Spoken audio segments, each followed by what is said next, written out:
ये एक समझौता है या भारत पर दबाव है? और भारत ये दबाव क्यों झेल रहा है? क्यों उसने ये डील मानी जबकि उसे इसके लिए बहुत बड़ी कीमत चुकानी पड़ी?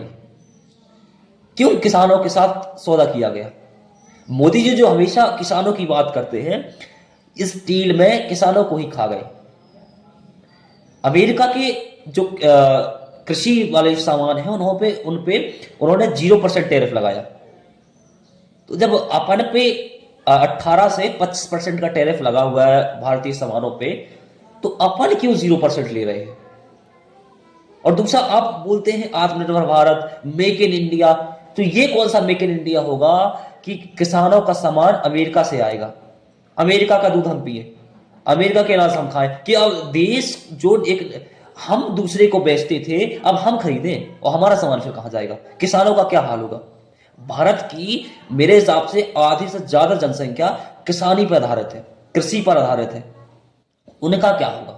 वो किस प्रकार से इन अमेरिकी कंपनियों से लड़ पाएंगी?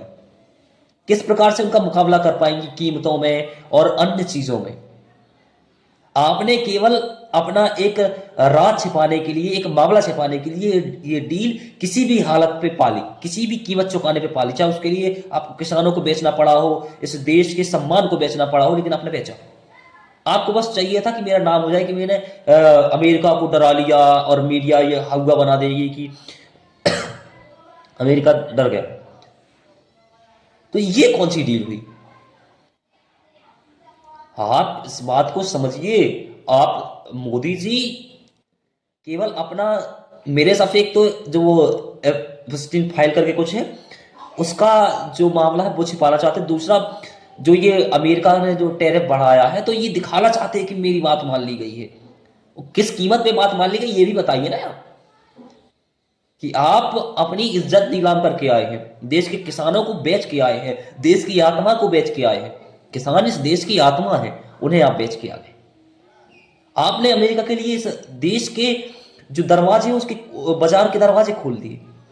हम उनके लिए एक बाजार हो गए। जो देश, भारत दूध उत्पादन के मामले में विश्व में सबसे नंबर 1 पे था, अब उस देश में दूध बेचेंगे बाहर के लोग। फिर ये कौन सा मेक इन इंडिया हो गया? ये पूरा खेल सियासी है और ये किसानों के हित में किसी भी तरीके से नहीं है। केवल किसानों का दोहन हो रहा है, इस देश का दोहन हो रहा है।